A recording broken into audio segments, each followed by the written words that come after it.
Hola a todos, espero estén muy bien, bienvenidos a este nuevo video en el curso de Data Engineering, y en esta oportunidad vamos a hablar un poco sobre lo que es el uso de Mongo, una base de datos no relacional muy común para lo que es el procesamiento de data no estructurada.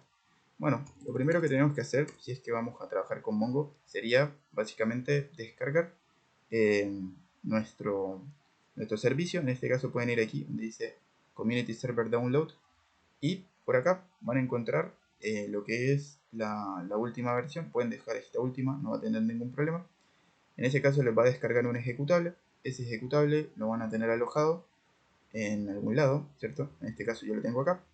Y luego de hacer eso, básicamente simplemente tienen que dar lo que son cuestiones de instalación. En este caso hacemos ejecutar, le damos next. En este caso le damos, te va a salir, como yo lo tengo instalado, te va a salir si quieres repararlo, cambiarlo, removerlo. Pero lo que pueden hacer es dejar básicamente lo que es la estructura por defecto. Lo único es que cuando estén trabajando con Mongo, le va a salir abajo un botoncito que dice install MongoDB. Y en ese caso, cuando quieran utilizar MongoDB Compass, en lo que es la estructura de la instalación, deberían aceptar instalar ese procedimiento. Igual el video con la instalación lo pueden revisar en lo que es en este repositorio que encuentran aquí debajo, en este enlace. Ahí pueden encontrar cómo se hace el proceso de instalación en el caso de las máquinas de Windows. Y luego, después de que tengan ya la instalación completa, sí vamos a ir hacia lo que es el Mongo, ¿ya? Una cosa importante, además de tener instalado Mongo, necesitan también instalar lo que es el MongoDB Shell, que es el que nos permite interactuar por la consola. Entonces cuando lo descarguen, importante que este elemento lo extraigan en lo que es la carpeta C. En particular, básicamente sería bueno que lo que hagan acá es irse acá y ponerlo en la estructura base de su computadora, ahí. Y o también podrían dejarlo en lo que es con ese nombre en alguna ruta específica. Yo por lo general lo dejo aquí en C y le pongo este nombre, ¿ya? A esa carpeta. Ahí extraigo todo porque ese es el que me permite interactuar con el shell. Otra cosa importante es que para poder setear Mongo como variable de entorno, uno tiene que ir aquí donde dice editar variables de entorno, y aquí donde dice path, en lo que son variables del sistema, deberían poder agregar a Mongo tanto como lo que es la carpeta bin de Mongo como la carpeta bin del shell, ¿ya? ¿Dónde están esas carpetas? Bueno, en el caso de Mongo Shell está aquí. Eso les debería permitir ejecutar Mongo Shell en cualquier parte del terminal sin problema si lo agregan como variable de entorno. Y lo mismo pasa con lo que es Mongo. Aquí MongoDB, van aquí server 6.0 bin, agregan esas dos rutas y luego de tener eso le dan a aceptar, aceptar, y usualmente a veces es necesario reiniciar, pero bueno, no siempre, ¿ya? Cuando ya hagan eso, se supone que el procedimiento de instalación debería haber terminado. Entonces lo que ahora deberían hacer es simplemente abrir un terminal. En este caso voy a abrir un PowerShell, y ahí ya deberíamos poder comenzar con lo que es el tutorial, ¿bien? Entonces, en un terminal, usualmente lo que nosotros debemos hacer es inicializar el servicio. Ese servicio se llama MongoDB. Ese servicio lo que va a hacer es lanzar el cliente, ¿ya? Y en ese caso va prácticamente a permitir que tú después puedas interactuar con ese servicio. Pero no puedes hacerlo directamente en esta terminal, tienes que abrir otra terminal. Y ahí, sí, entonces puedes escribir lo que es Mongo Shell. Cuando hagas eso, te va a decir, mira, ya, este es el cliente que estás utilizando, la versión que estás trabajando, el server está ejecutándose en tal cosa, ¿bien? Y ya a partir de ahí, lo que podemos hacer es comenzar a ejecutar los distintos comandos de Mongo, ¿ya? Por ejemplo, showdbs. Ese te va a mostrar lo que son las distintas bases de datos que tienes, ¿ya? Otra cosa importante, antes de ejecutar esto, es importante que también en lo que es la carpeta C tengan una pequeña carpeta que se llame data y dentro de data una que se llama db. ¿Por qué? Porque Mongo entiende que en esa ruta es donde va a encontrar las distintas fuentes de información, ¿ya?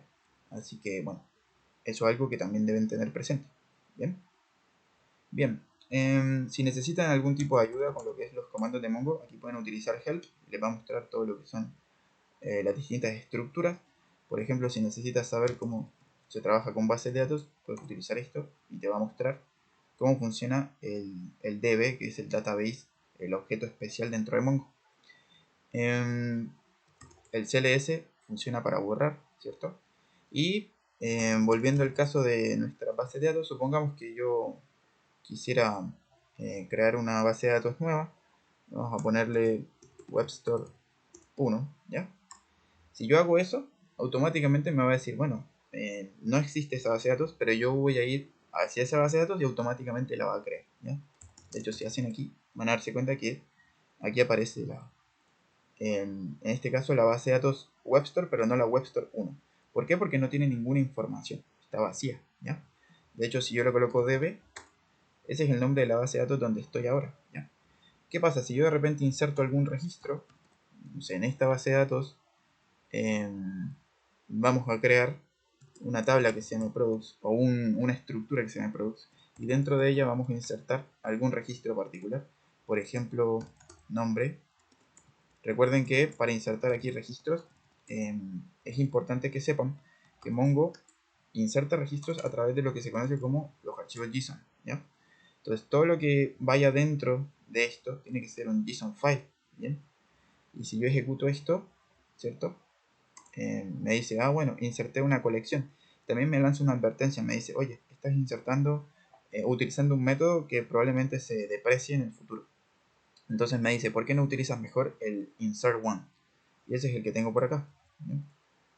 Coloco esto, voy a colocar db products insert one y acá dentro colocamos un JSON file, name y luego cd, por ejemplo, ¿vale?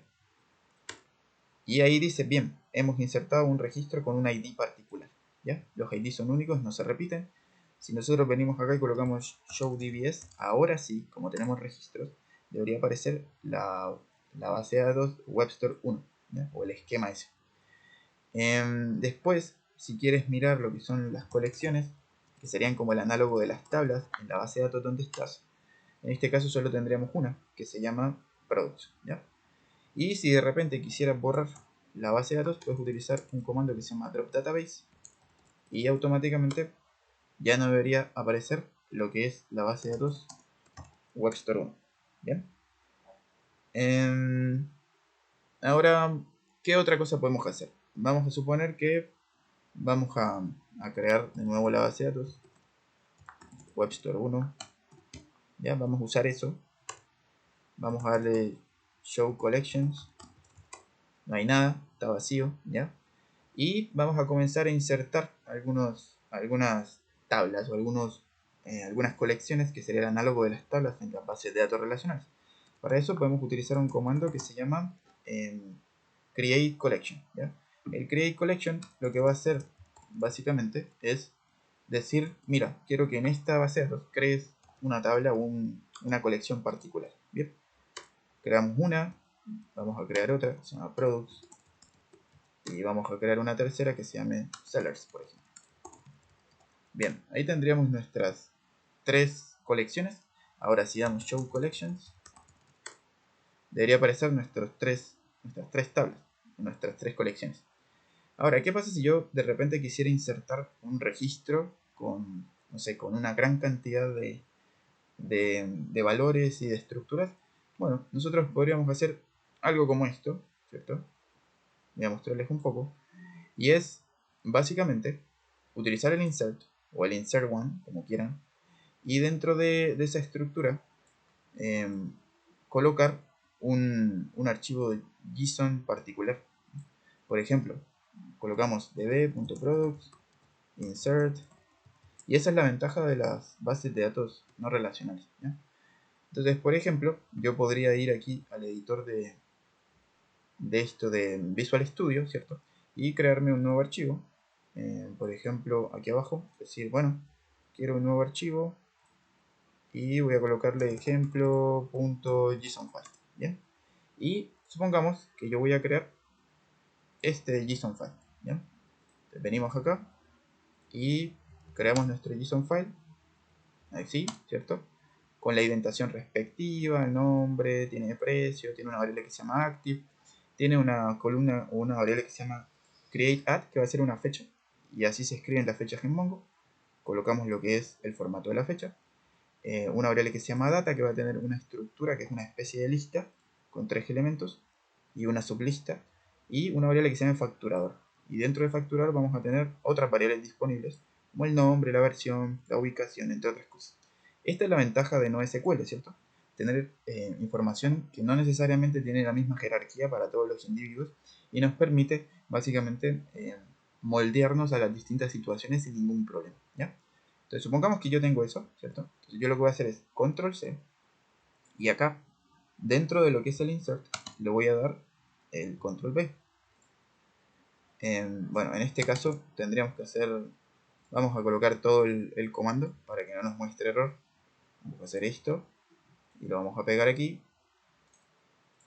Y ahí ya teníamos entonces lo que sería un comando donde estamos insertando múltiple información sin la misma estructura, ¿ya?